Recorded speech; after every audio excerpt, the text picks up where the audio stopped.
ओम श्री सद्गुरुवे नमः। बिना प्रेम की सेवा भाव ऊपरी भाव है। सत्संग सुधा सागर से बंदो गुरुपद कंज कृपा सिंधु नर रूप हरि महामोहतम पुंज जासु बचन रवि कर्णिकर। प्यारे सज्जनों, संतों के ज्ञान में सबसे विशेष बात ईश्वर का ज्ञान है, मोक्ष का ज्ञान है। यद्यपि दोनों वाक्य पृथक पृथक मालूम होते हैं, किंतु दोनों दो नहीं एक ही है। ज्ञान के साथ योग रहता है और योग के साथ भक्ति रहती है। ज्ञान विहीन योग और योग विहीन ज्ञान मोक्षप्रद नहीं होता। फिर भक्ति के बिना योग और ज्ञान पूरा नहीं होता। इन सब बातों के मूल में ईश्वर का ज्ञान है। यदि ईश्वर को आप न जाने, ईश्वर तत्व का बोध नहीं हो तो ज्ञान किसके लिए? ज्ञान में तीन बातें होती है: ज्ञान, ज्ञाता और ज्ञेय। जो जानने योग्य है उसका पता नहीं, फिर ज्ञान किसका? बिना ज्ञेय का ज्ञान किस काम का? इसलिए ईश्वर स्वरूप का निर्णय जानना आवश्यक है। उसे जानना ज्ञान है।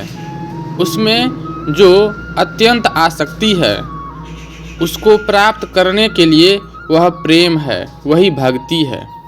जहाँ संलग्नता नहीं वहाँ सेवा भाव नहीं रह सकता। बिना प्रेम की सेवा ऊपरी भाव है। जैसे ज्ञान में तीन बातें होती है, वैसे ही भक्ति में भी तीन बातें होती है। वे है भक्ति, भक्त और भगवंत। इन तीनों में से किसी एक को अलग नहीं किया जा सकता। सेवा में मिलन होता है। मिलन वह कर्म है जो सेवा के लिए होता है। यदि सेवा और मिलन दोनों को अलग अलग कर दो तो सेवा को हो ही नहीं सकती। मिलन के ही कार्य से सेवा होती है। भक्ति और योग बिना ज्ञान के छूछ पड़ जाता है। इसलिए भक्ति, ज्ञान और योग तीनों साथ साथ रहते हैं। मूल में बात यह है कि ज्ञातव्य क्या है, किसकी सेवा हो। संतों ने ईश्वर से मिलने, योग करने, सेवा करने के लिए कहा है। संतों की बताई भक्ति ईश्वर में प्रेम भाव रखकर भक्ति करने की है। सबसे पहले ईश्वर का स्वरूप जानना चाहिए। उपनिषद और संतवाणी के अनुकूल ईश्वर स्वरूप ऐसा है कि वह इंद्रियों के ज्ञान से बाहर है। सांसारिक ज्ञान इंद्रियों से होता है। आपके शरीर में 5 ज्ञानेंद्रियां हैं। वे हैं आँख, कान, नाक, जीभ और चमड़ा। इनसे 5 विषयों का ज्ञान होता है। एक इंद्रिय से विषय का ज्ञान दूसरी इंद्रिय से नहीं होता। जैसे जो ज्ञान कान से होता है वह नाक से नहीं, और जो नाक से होता है वह आँख से नहीं। जिस पदार्थ को ईश्वर कहते हैं उसका ज्ञान इन 5 से नहीं हो सकता। अंदर की इंद्रियों से भी उसे प्राप्त नहीं कर सकते। गोचर जहाँ लगी मन जाई, सो सब माया जानहु भाई। रामचरितमानस। जो माया है वह विषय है और जो निर्माया है वह निर्विषय है। बाहर भीतर की सब इंद्रियों को छोड़ दीजिए, तब आप स्वयं बच जाते हैं। मन, बुद्धि और इंद्रियों को छोड़ो। बाहर की 5 ज्ञानेंद्रियों और 5 कर्मेंद्रियों को छोड़ो, तब जो बचे वह आप है। यदि कहो कि शरीर किसका, तो कहिएगा मेरा। उसी प्रकार बुद्धि किसकी, तो कहिएगा मेरी बुद्धि।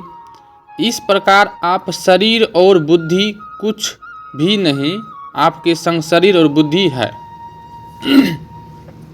जैसे कपड़ा आप नहीं, आपका कपड़ा है, इस प्रकार जो मन बुद्धि से परे हैं, जो अपने से ग्रहण करने योग्य हैं, वह ईश्वर है और आप हैं ईश्वर के अंश।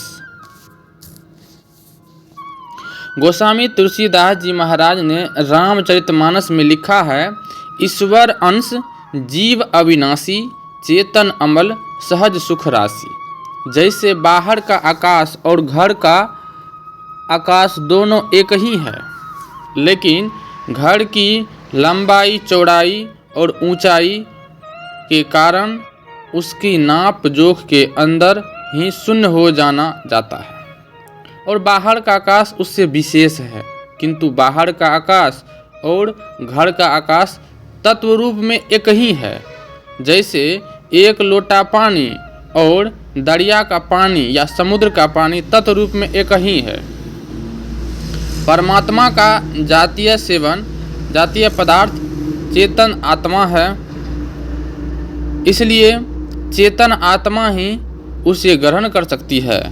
उसको ग्रहण करने से नित्य सुख शांति मिलती है, तृप्ति होती है। इसी के लिए सभी संतों का कहना है कि उस ईश्वर का भजन करो। यह प्रवचन भागलपुर जिला अंतर्गत ग्राम पुनामा श्री रामकृष्ण सिंह जी के निवास